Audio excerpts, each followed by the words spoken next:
Alright, finally time to start talking about costumes. Um, about 20 videos in. I don't have a ton of fancy cut videos for this. These are all old projects that I'm going to talk about for a while. Most of these are just old Facebook photos. I did take a ton of photos back then, so we'll have a lot to look at, and hopefully I can use a lot of them as reference when I talk about things. Yeah, this idea originally started as a diva costume for Overwatch and Heroes of the Storm. Girlfriend was going to dress up as Diva, and then I was going to dress up as the mech. I started by drawing a huge scale, ton of pictures or pieces of paper, line them all up on the wall, drew it all to scale as best I could, just to see if it was even possible. It seemed like way too big of an endeavor, and I scrapped it, but the idea of doing something big was already in my head. So we were playing Heroes of the Storm at the time. I think Diva was my main in that game, just like in Overwatch.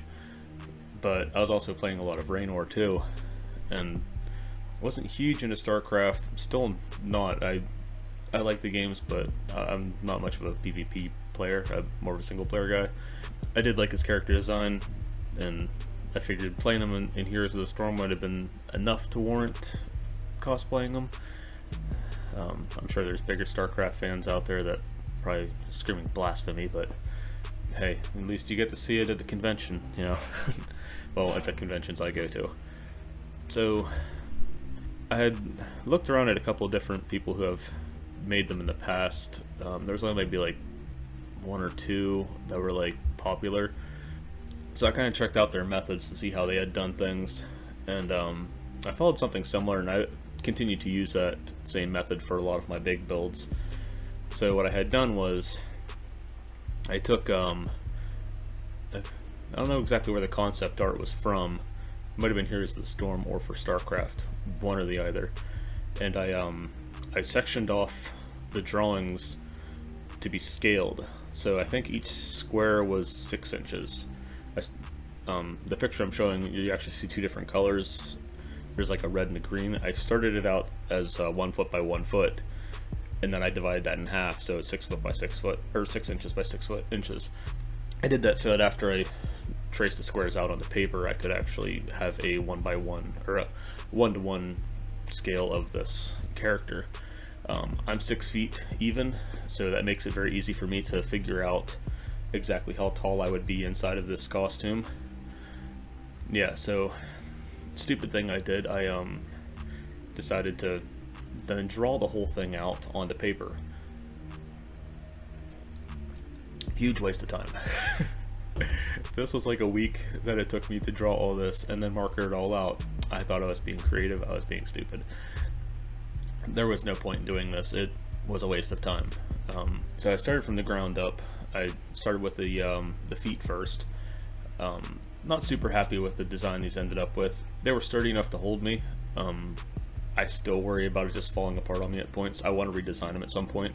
I'm happy with the way they turned out visually in the end, but structurally, I want to eventually make the toe be able to tip up. It'll make walking a lot easier. The wider the base on your foot, the more you have to kind of clump when you walk, and it helps with the balance, but the counterpoint is you get a lot slower. You have to gotta lift your legs up a lot higher. But yeah, you can see in these pictures where the front is just completely stationary. You can see I made marks where I did want it to originally bend, but I'm not entirely sure why. I might have just been starting to use a lot of scraps. I might have been running out of lumber or wood at the time. I don't even remember what I used. But yeah, this was very early. There's a ton of screw holes in this now that I'm looking at it. I ended up screwing in the boots too that these would hold in, but I ended up making these tiny little pieces around it to kind of hold the shoe in place as well. So not only did I screw the shoe into the platforms, but I also had strapped them in as well. Those boots weren't going anywhere. I did try them out, walked on them first before I did anything. They felt pretty good. They still feel pretty good too. I haven't walked on them in a couple years now. I think I ended up changing the boots out inside of them, something a little more sturdy. The strap around the toe isn't really clamping my toes down as hard as you'd think. Those are old work boots, so they're metatarsals, so that it's holding down tight on the actual metal part of the shoe, so I don't feel a thing. I've got enough toe wiggle room. It was hard to get my shoe, like after I'd built everything, it was hard to get my shoe like tied. Luckily, I think those boots had a zipper up along the side, so I just slid my shoe in, reached my arm down through the leg piece, zipped it up, and then that's fine. But yeah, I ended up putting some foam underneath them just so I didn't scratch up any surface.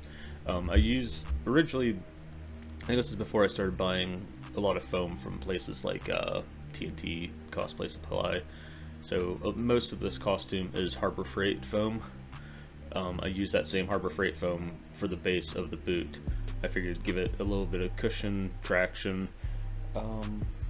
It's held up, surprisingly, considering I've been walking along like parking lots and throughout convention floors. I've only worn it for maybe 2-3 convention years. But yeah, so drawing out the template did help me in a bit, because I ended up just cutting those pieces out and then using them as reference points.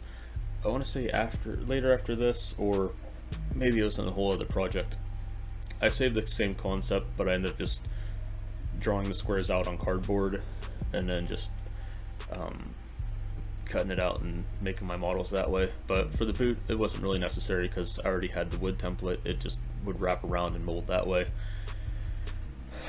This was very early years. I was still refining my techniques. Yeah, so here you can see I'm kind of just wrapping it around, trying to get the shapes and everything. Might have been using a lot of poster board for this, which I don't think I really use that much poster board anymore. It's mostly just cardstock and that's it. I think you get more bang for your buck that way. But yeah, you can kind of see the dome for the toe. A lot of the Harbor Freight sheet foams you can buy, they're just floor mats, but they have this removable end piece, so you can interlink them all together. But I had pulled them off and I was keeping them because I didn't know what to do with them, and I figured, oh, I'll just get some tape and I'll use that to figure out the actual shape of something before I started cutting anything. It did work. It gave me an idea, and I was able to I think take it apart or lay paper over it and try and figure out some patterns.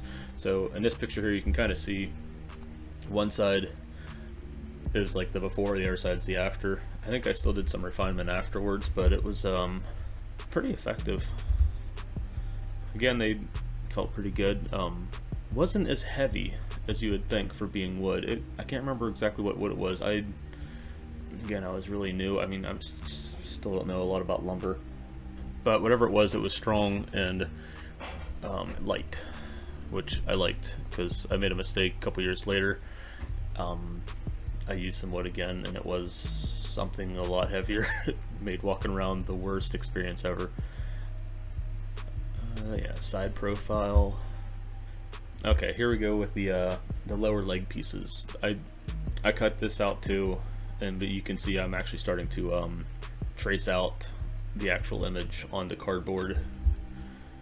Doesn't look like I have any actual pictures before the plastic wrap. So what I would do was I would cut out a 2D side of it, only half of it, because you don't. If it's a symmetrical piece, you don't need to really make a pattern for the other side. You only need to make a pattern for the one side and then just mirror it and then put it together. So I made one for the whole centerpiece, which would go from front to back, the whole side profile. And then from that side profile, I would then do what would be out to the side. And then I would just start doing a 45-degree angle cut of each one and then cutting them to shape of the actual thing. So if it's round, you just bring it in all round and whatnot. After I had done that a bunch, then I wrapped the whole thing in plastic wrap, and this is kind of where your whole duct tape template thing comes from, where people would wrap themselves in plastic wrap and then duct tape. Same concept, but you're doing it with another object. This is exactly what I had done with this. I do believe that I go into more detail with this and other pieces. I think I have more pictures of that. I'll go into more detail if I do have that. So I did start, doing the pieces for the legs. Yeah, and I tried them on. obviously there wasn't anything holding them up yet, so they were just laying on top of the boots, but proportions were looking pretty good. I was kind of surprised. I was insanely surprised and impressed with how well this technique was actually working, because I'd never done it before. Everything else beforehand, I just kind of winged it. If it didn't work, I just took it apart, put it back together, cut it up, whatever. But I was kind of worried I wasn't going to be able to do that with something this big. And this technique got everything so darn close. You still have to do a little bit of trimming to get things to fit proper. Yeah, I did a couple twists, I remember, to see just how well things would actually turn. And I had pretty good mobility in it in terms of my range, but most, I think in my, might have been my craft room tour video, where I said that these things aren't mobile. It's mostly the upper body. Lower body's pretty good. I mean, the big feet makes it kind of hard to walk sometimes, because you do have to lift your leg up higher to get past, since you have that extra bit hanging out the front of your shoe. So you do get a good leg workout. You know, practice your squats if you're going to make something this big, because you're going to need it. Yeah, at this point though, it was feeling insanely good. I remember that. I was getting very confident. Okay, here we go with the upper legs. I think I do have a lot more pictures of these, so you can now see where I had done the side profile, the side profile, and then I brought it out to the outside, and then I started filling in pieces. You kind of see that big swooping part there. That's actually the inner leg part. That's where my leg would actually come into it. I think this is upside down right now, so you can kind of see, yeah, that'd be like the cutout for the knee. But you can see I used a ton of cardboard just to get a pattern. It was, yeah, and then that's the final wrap piece. After I wrapped it all, then I'd take a marker, mark out everything that either I wasn't going to need or was an individual different piece, because a lot of these parts and pieces were mechanical. I don't know, like the armor was multi-plated, I guess you could say. Also, anything that I knew was going to be separate pieces, like 2 different pieces that had to be put together later, I made sure I put hash marks in between. That way I knew where they actually reconnected when I was putting everything back together as foam. Never forget your hash marks. Yeah, this is this the same piece? Yeah, it looks like I'm peeling everything off. Just have them assembled and up against a wall now. I don't think I have any early pictures of the I like to call it a giant diaper. But it's, yeah, everything for the waist harness, the belt and whatnot, and the giant robo-cod piece that he has. I think I was just trying to test these out to see how they all fit together. They fit fine. I ended up finding out pretty quick that the upper legs were going to be a bit of a problem in terms of mounting, but we'll get to that probably later. But yeah, looking at a picture like this though, I probably should go into detail on my actual process in terms of what order to take things. Like, so obviously you have your templates you build first, and then you build your base construction of it, which is the very, very simplest parts of your armor. I never try to add any detail to anything until after I have the base of everything done, because you want them to kind of fit together nice, and once you start adding detail, it gets a lot harder to go back and fix things. There's a term in cosplay I've heard thrown around a lot, called like the silhouette. Well, if you know what a silhouette is, you know, it's like light obstruction, you only see the shadow, so it's just the outline of a character. So any kind of character's got a silhouette. Especially in character design, you're going to see certain aspects of the character that stands out a lot visually to make them visually striking. So you're thinking like, obviously with Raynor, he's got the big ball-like shoulder pads, like they're very circular, the dome helmet. There's certain things that you have to focus on and get first. Once you get that, then you start adding your details and whatnot. So when you see something like this, and you know, the character looks almost pigeon-legged, like where the hips are kind of going in, like the hips are going out, the knees are going in, that can be like, that can ruin your motivation, seeing that you're like, oh man, this doesn't look good. Well, you got to work on, right now, none of it's held together with harnesses. you know, it's missing a bunch of pieces. Like right now it's missing like the knee pads and whatnot. It's missing a lot of detail, sure, but it's not hanging right. So you need to focus on getting it to hang right first, and then once it starts hanging right, then you can look at it and be like, oh, well, this part's a little too tall, this is a little too short, that's too fat, I gotta bring this part in, bring that out, and start working on that first. Then once everything kind of starts fitting together, that's when you start adding your detail and adding like the extra plating on top and the extra hoses and the wires, and you know, yeah. Okay, so here's after I had done all that, then I started adding knee pads and whatnot. I think I can't tell if I can see any more details. Yeah, I added the back piece. I don't think I have that many pictures of the back. Well, I do towards the end, but not early. Yeah, you can see in here I have the harnesses now set up. My harnessing gets better as the years go, but the harnessing on this one's, I'm actually kind of scared to even try it on these days, because I'm sure I gained a lot of weight, and I know those harnesses were made to fit. I'd have to lose probably 20 pounds to get it to fit again, although that's a goal. But yeah, even with the harnesses, like with the upper legs and the knees and the hips, I want them to all hold each other. So when I'm walking around, all of that's now supported at my hips, or whatever. Well, the waist piece on this also has a pair of suspenders. So not only are the legs all being held at my hips, but they're also being held by the suspenders too. That weight is evenly distributed, so it's not so heavy. I think I have a lot of pictures here for the body piece, because this was complicated. If the leg pieces seemed overwhelming, this is what's gonna like put the real stopper on you if you start getting discouraged. This is the part where it's like you gotta just start powering through, because it's gonna wear you down for sure. But you can kind of see here I have yeah, your side profile, back profile, and I think looks like I did a front profile. I might have made the whole thing just to keep it steady or stable.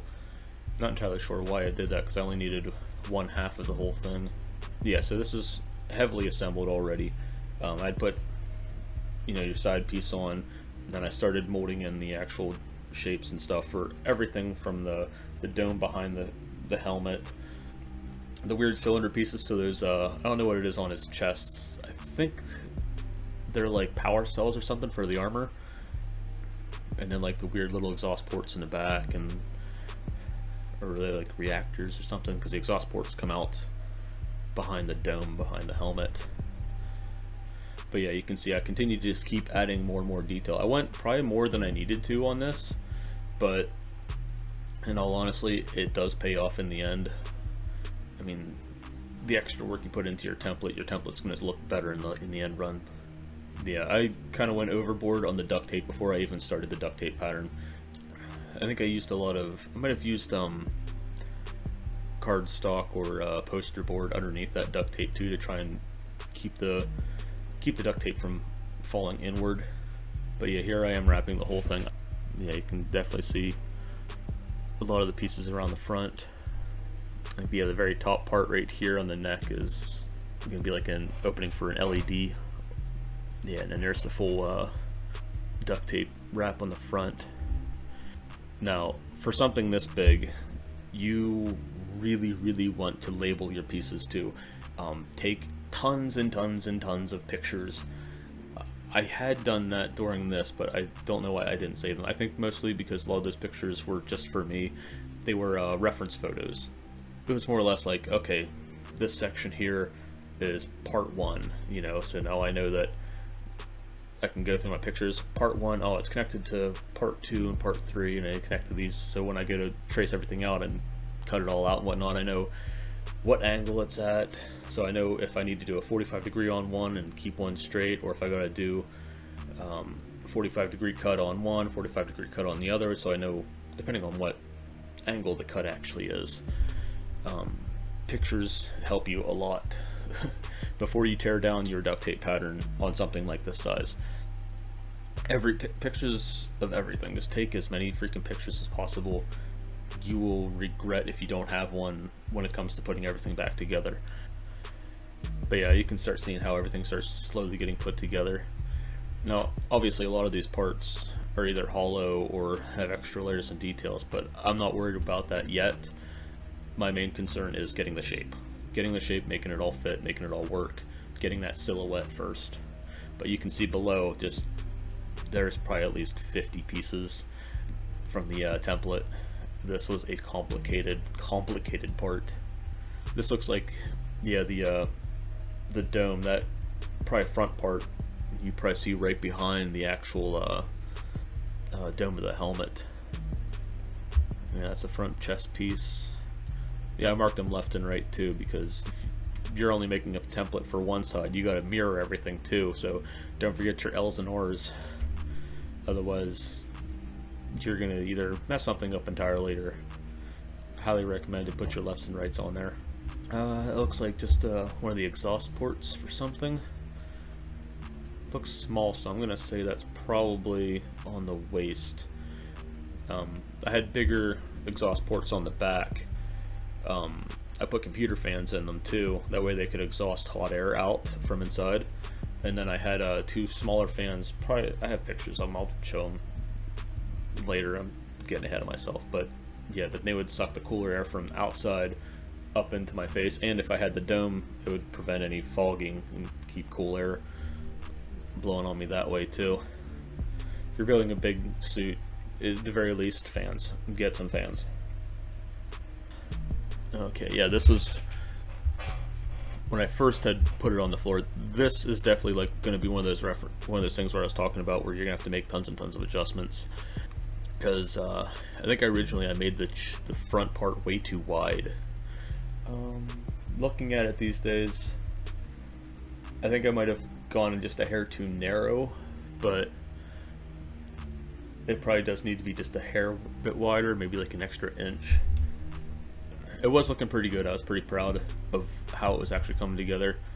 I have a picture of the shoulder pieces. Now, I don't have any pictures of them like being assembled, but same process. But yeah, okay, so here's definitely what I mean by when you go to put things on for the first time. And I don't think I'm wearing the belt piece. I might not have made it in time, or before this picture. I can't remember the actual order that I had made things, but you can see the upper legs is just laying inside the lower leg pieces, and at this point I'm like, this is probably the lowest point I'm at when I'm making it, because I'm looking at it and it's just overwhelmingly, this isn't working, this doesn't. But this is where your adjustments come in, because if I had started putting detail in things, I'm going to be like, oh geez, well, I have to scrap it, or I just got to quit because I can't fix it, you know. But at this point right now, I can fix it because I don't have anything stopping me from doing that, because I don't have any detail on it yet. I can just rip it up, bring something together. I can start over. I can either, also, yeah, save your templates, or at least until you're done, in case you have to go back. But yeah, front part, I was like, oh man, this isn't looking right, but it turned out mostly just to be the chest. Actually, now in hindsight, looking at it, I might not have had to shorten it up that much. I might have gone just a hair too far. So to make sure it held its shape, I closed in the top for a bit, because I was going to have to make a mounting point anyway for the dome of the hood and everything, which you can kind of see here. It's not, I think at this point it's not glued down or anything. Afterwards I started cutting a small hole out so I could get my head in, made it bigger and bigger until I had something semi-decent that wasn't obstructing anything, because I also wanted the visor to be closable. I think I do have a video or something which I'll show later, because I think his helmet visor is like a 2 or 3 piece visor. It's like one's the glass shield and the other one's like a radiation shield or something like that. But I only made the plastic part close. This pictures of the hands and gauntlets. One thing I do want to go back eventually and is just redo the hands entirely. Mechanically, I've never seen anyone do mechanically controlled hands before, because my hands fit into the palm of it, and I have I think a pair of gloves inside that's hooked up to strings, and when I move my fingers, the big fingers move. It's just so clunky. They work, but the hands are so flat, they don't have any dimension to them, and the fingers have no strength. And I think I layered like elastic along the back. There was just a drawstring inside, and that was it. Like, it was terrible. It was not a good. I could have done better. Probably, most likely, I couldn't have done better then.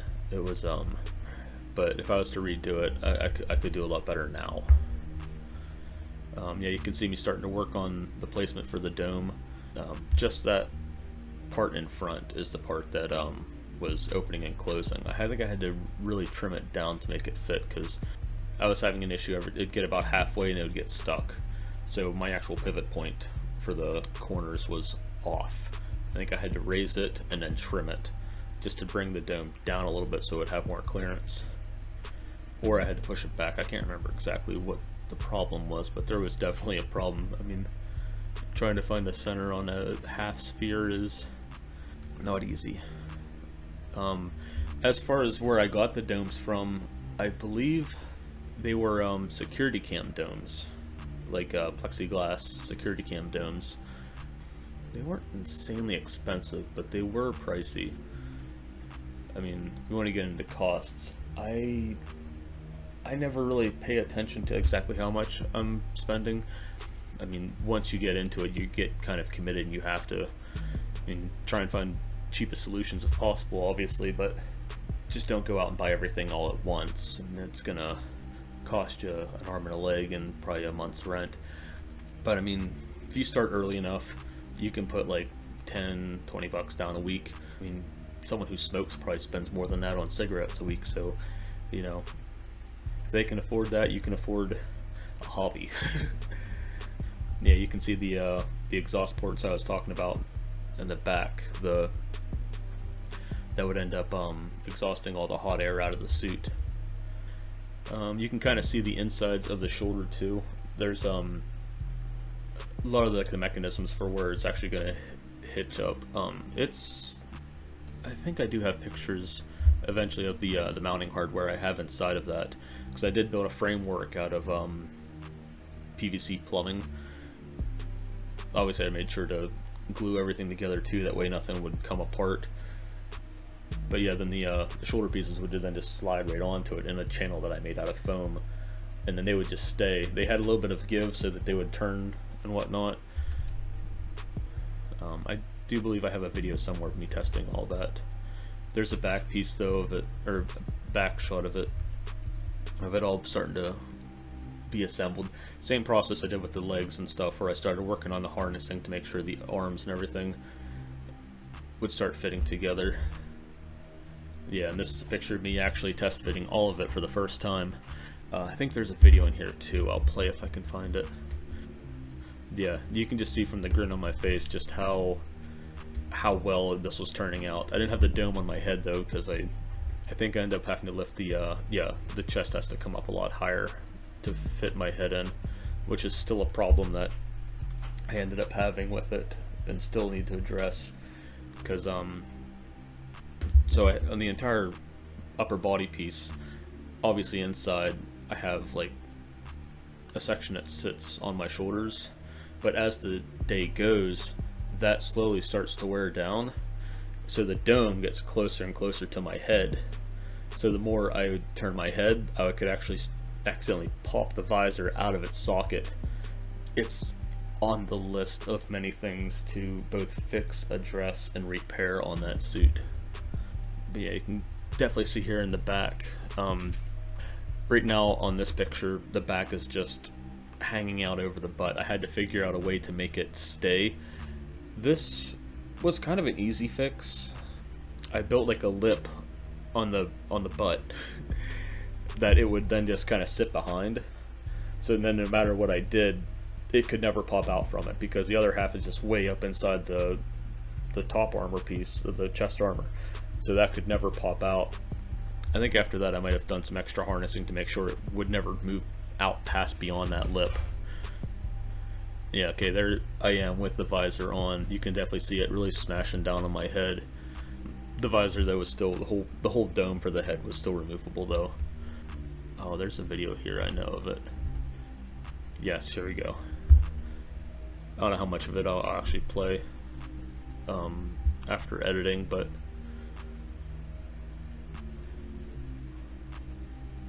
yeah, you can definitely see me trying to wiggle my hand around. I can't remember if I was having trouble getting my hand in there or bending the elbow, but there were a lot of issues with the shoulder hanging and whatnot, and I think I'm trying to bite the lights on the side to turn the lights on. Okay, there's all the lights. Oh yeah, so the fingers actually did work. That was one thing, they did work, but they couldn't do anything. So maybe if I did make, you can see them kind of wiggle too, but they were functional. I think I just needed to add some more depth to the actual back of the palm, maybe. Maybe I'll just do that instead. Save me time at least. I think the boots flexing would be a bigger priority in terms of what I actually want to do to it. Okay, so after that test fit, I made a couple more adjustments, and at that point I was happy with how everything kind of fit. So now we're into the detailing phase. It's not a whole lot I can really talk about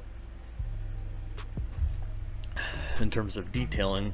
It's just adding extra layers. I mean, it's a mechanical suit, so you're just adding layers of, you know, armor plating and whatnot.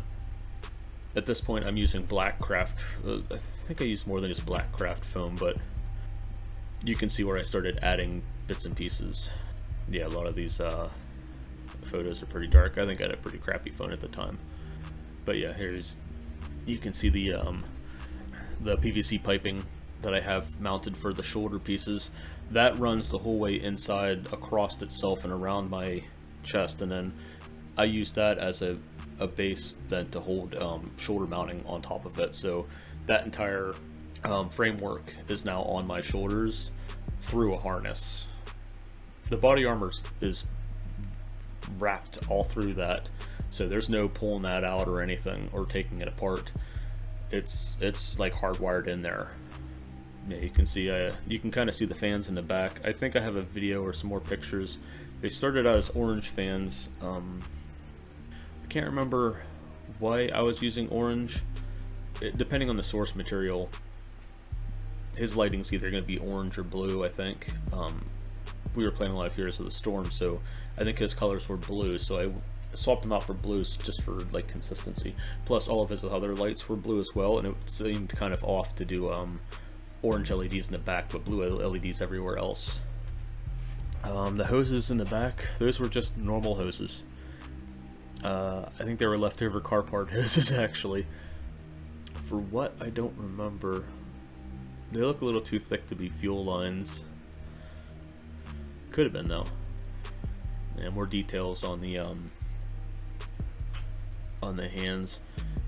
You can kind of see the pieces for the gauntlets though. You can see the all the hash marks in between those individual pieces that I had made.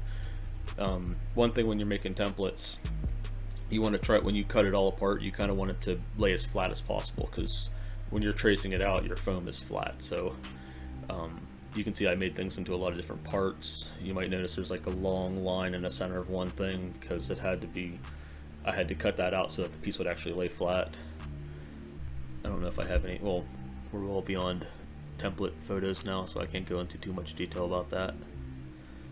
But yeah, when you're making your templates, you want that piece to lay down flat on your material that you're tracing. Let's see, more hand pictures. But yeah, you can see at the end of that one glove, there's a clip. I have everything held together with clips and buckles, which is all mostly just hot glued into the foam, which holds really well unless, like my costumes, you leave it in a storage shed in the middle of summer for like 9 months, and when you go to get it, that hot glue had melted and everything's laying on the floor by itself. Yeah, definitely some more details on the upper arm. You can see like a almost looks like a blast shield kind of plating. And then I have two things for hoses on the side there. And that's the back plates on the arms. Similar plate design. Actually, I think it's the same exact plate design that's on the lower back. This was mostly all context meant, but I did do a lot of hot glue to kind of fill things in. There's some more detailing on the gauntlet again, using black foam. I think a lot of the hole punches, I can't remember if I had used something to punch them out with, or if I used a Dremel, or what I had done. But yeah, okay, there's the fully assembled arm, minus some hoses. But the bar that goes along the back of the shoulder, that's actually PVC piping. Again, I think I had a lot of leftover from the framework. I wrapped the center in foam, and then did some like foam brackets that held it to the shoulder piece. After it was painted, it looks like you can't even tell it's PVC pipe. And it makes a good handle too when you're carrying that arm piece around as well. But I mean, that's in a part of the character's armor. I figured it was nice and sturdy, and I'd say, like, yeah, the vast majority of the detailing on this I was pretty proud with. I still am. I mean, the final paint, it could definitely be touched up. Some of the hoses I could like to swap out. But yeah, I did like the extra plating detail right there in the front of the shoulder. This is one of those like weird sacrifices you kind of get sometimes too. It might just be me, I don't know. But like this picture here with both arms, it tends to look so good before paint. Like, especially if you're just using like a two-tone foam thing. Like here I just have the gray Harbor Freight foam, and then the black craft foam. So the Harbor Freight foam's probably, what is that stuff, like 8 to 10 millimeter, and then the craft foam's like 4 or 5 millimeter. Oh, I'm out of coffee. So that two-tone already looks good, and then you got the lines and stuff from something about it just looks aesthetically pleasing. And then once you start painting, you kind of lose all that every single time. Here's more detail on the belt.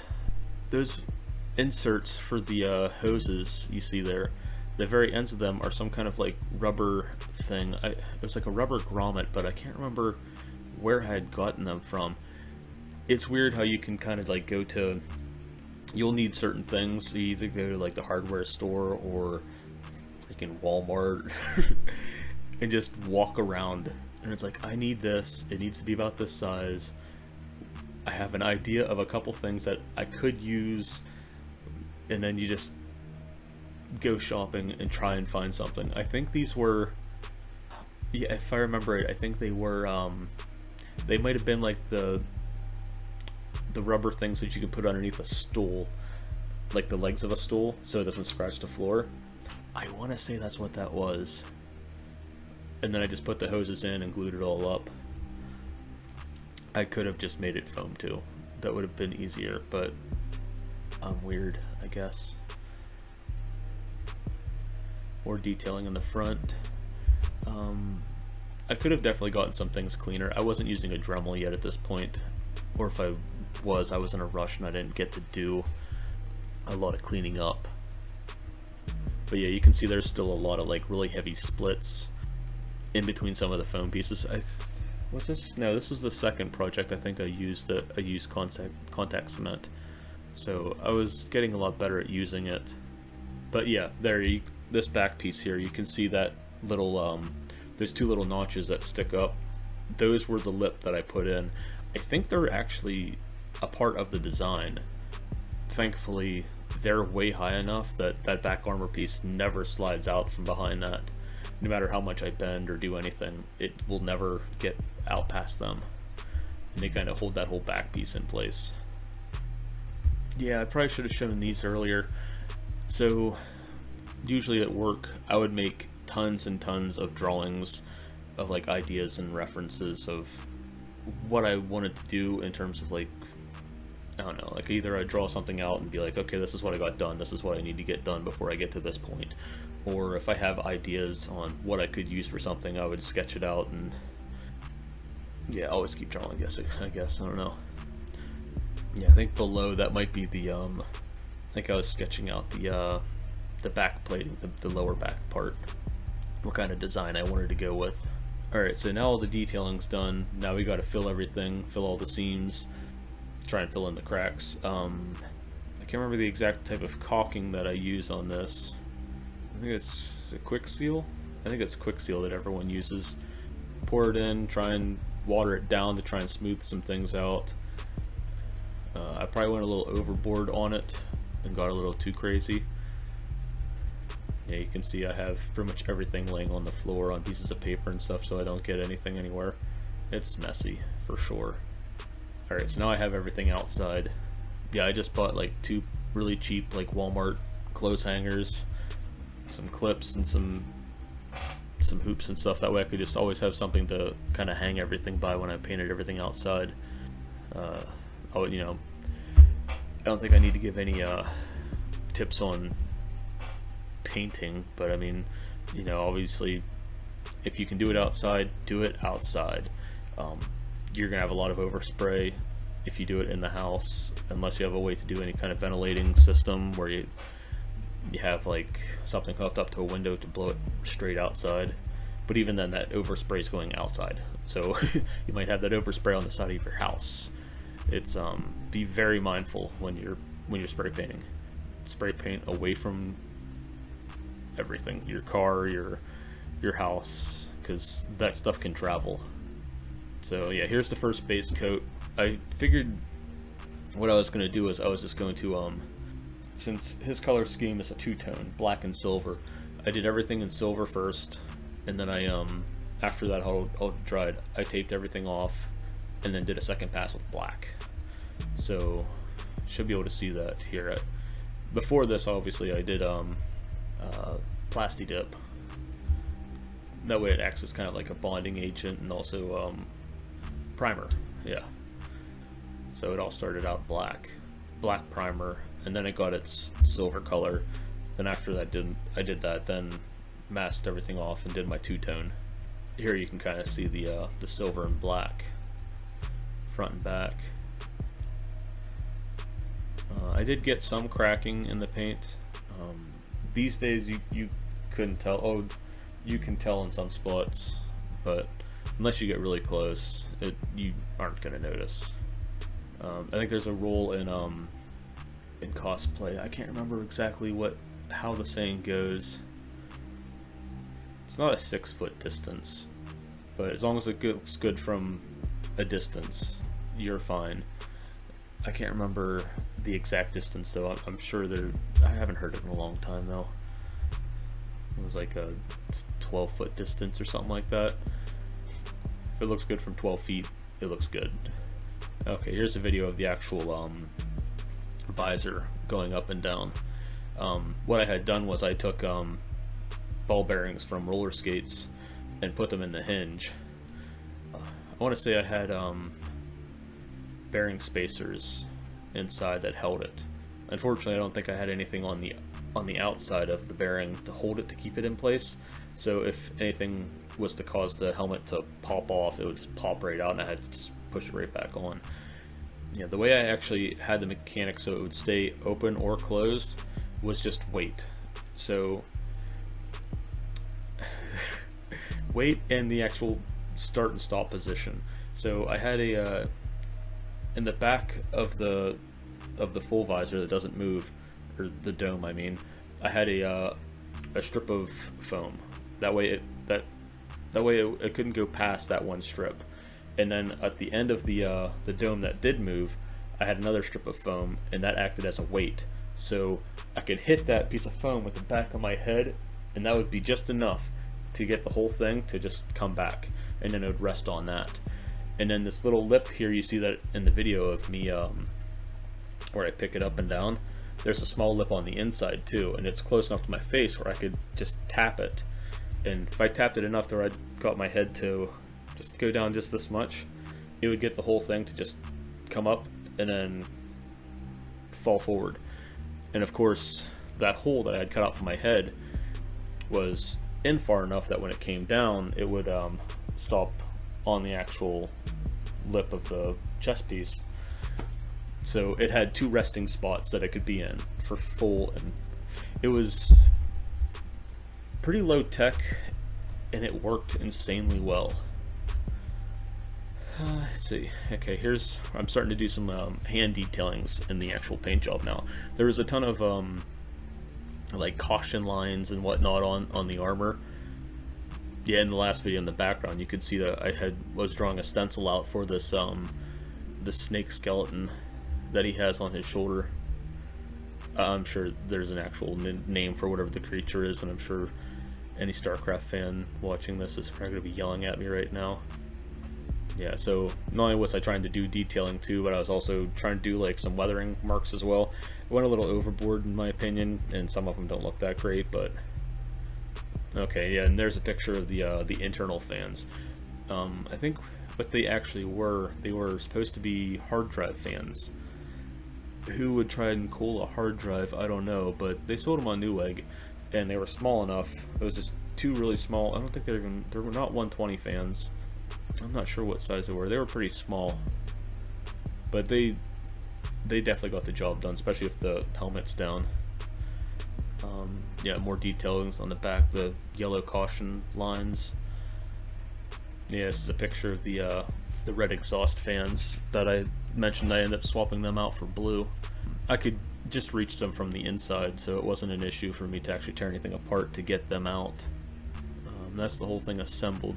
You can definitely see like just the unevenness of the paint. I mean, yeah, unless you're like a master painter, like, so I have a car too, like an old muscle car. I've painted that thing twice now, and it still never looks good. They say it in auto body, but it still applies to any time you paint anything. Is that good paint job is 90% prep work. So if your surface isn't smooth, no matter how good your paint work is, your paint's never going to look smooth. It's the same with costumes. So up here you can see real up close just all the details and imperfections and bumps and whatnot in the foam. You're going to get that no matter what you're working on. The higher name people, they have the same issue too. It's kind of just like the nature of the beast. You can minimize it for sure, but you're always going to have it somewhere. So don't ever beat yourself up over having, like, you know, a spot here or there in your paint, because I mean, you look at that, it looks ugly up close under the right lighting. Yeah, the visor, it originally was show through.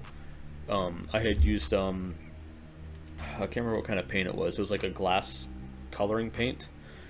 But when I first painted the skull and the dome, I messed up and I had to wipe it off. And for some reason, when I went to try and clean it, I scuffed it up, and that made everything impossible to see. I can, like, my visibility, like, it's almost like having cataracts trying to look through it. It is so bad. But before, you could actually really see through it. I can't remember where I got the paint from though. I think you can buy it in most places, but they had the color that I needed. His orange-ish visor color. The skull is slightly offset. You don't really notice unless you're looking for it. Now I keep looking off to the right because to my right is the actual suit. So there you can see the blue lights in the front. They're pretty bright. I don't know if I did anything to tone them down. Okay, yeah, here's a video of the actual lighting. I had everything turned on. This is when I actually switched out the red for blues. And you would have seen it, the consistency of color just makes it so much better.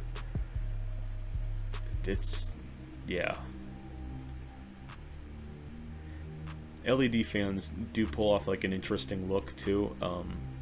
I have another suit where I used them for eyes in one of my robots. It like, you don't even realize that they're computer fans, but they also help suck the air out of the suit. It is so cool.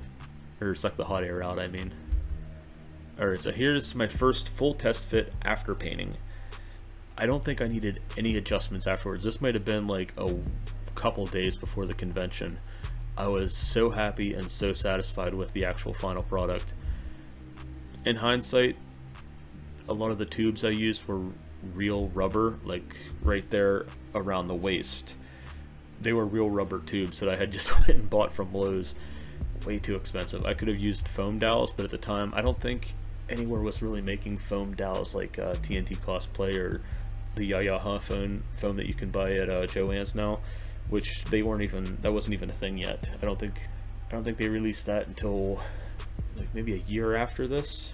I think I did end up buying some to swap out, but I don't think I ever did. They don't look like, I might have, no, I think it was on the list, but I never got around to it. I think I might have swapped them out in the upper arms though, because those tubes went from the arm and then it went down into the gauntlet, and they would occasionally pop out. I think I did eventually swap those out for foam, like the year after I wore this. Made it a lot easier to move the arms around too. There's some things I would like to do for upper arm mobility on this. I'm not sure what I could do. I'll probably look into it when I go to fix it, because right now the arms have fallen off. Their harness is all melted in when it was in storage.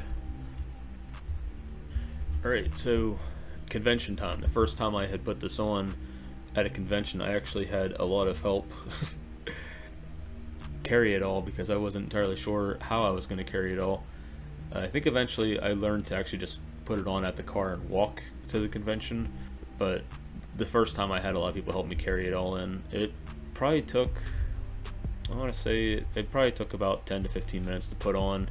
The more you start putting it on, start knowing where everything's at, it gets a lot quicker. You can see there's like a lot of writing and stuff on the butt and on the legs. I think I used like a very high detailed photo of one of the like really detailed action figures, and I was able to make out what a lot of these like little things were saying, and I think I tried to copy them as best I could. It wasn't a rush though, so a lot of it was handwritten. I'd like to go back and probably, a stencil probably wouldn't work either. There's my girlfriend trying to put my turn all my lights on for me, because my arms weren't reaching up there. I could have turned them on beforehand too, but yeah, she by then she had already had a diva costume, and she was already committed to the idea. There it is, finally on at the convention. You can see my arms coming out the side into the upper arms of the suit. I would like to try and find a way to get the upper arms closer into the body. It might be a harnessing thing, or it might just be the mounting hardware for the shoulders.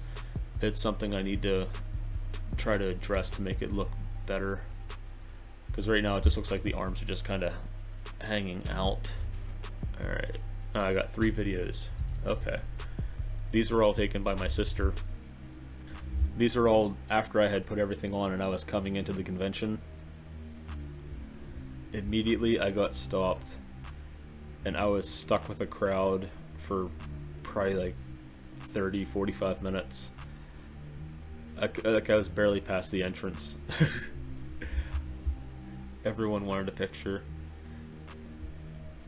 Like I didn't even get to the registration yet for the costume contest. Downside to these suits this big, both this and my Terminator suit, they're big. I mean, so there's a lot of places you can't go. Obviously, you can't go up and down stairs. I never did test out escalators, or not escalators, elevators. That would probably be doable, but I would probably need someone in there with me to press buttons for me, because I mean, obviously with the giant fingers that's not gonna happen. Let's see, convention photos. At least finally see what it looks like fully assembled. So again, another close-up of the face. You can see a lot of the imperfections in the paint on that arm. You can kind of see where like some of the hot glue had kind of torn from it, but it still holds together pretty good. You can kind of see me already sweating in that thing. But yeah, from far away, like in this photo, you obviously don't notice those imperfections in the paint. Like, for example, this thing here is full of imperfections, but from where you're looking at it in the photos, it probably looks pretty good. I mean, as long as it looks good from a distance, you're fine, because I mean, no one's ever taken pictures of costumes, you know, inches away. I met the Ghostbusters, well, a bunch of Ghostbuster guys. Posing with the guy that runs the convention. Let's see, I yeah, it's just me talking to other cosplayers. That might have been before the contest. But yeah, here you can see on the lower back how that back piece kind of gets stopped by those two little pieces on the butt. But yeah, you can see these photos from when I was going up for the judging. I got Best in Show for this. I found a video clip online. Hopefully I can find I'll find the address or the video again, and I'll link it in the descriptions for where I got this from. But yeah, this video is from the costume contest, me getting my my prize. I won Best in Show this year. You can kind of see just how the walking and waddling is. But yeah, watching it now, I can definitely see that the upper arms are just out too far. They gotta come in.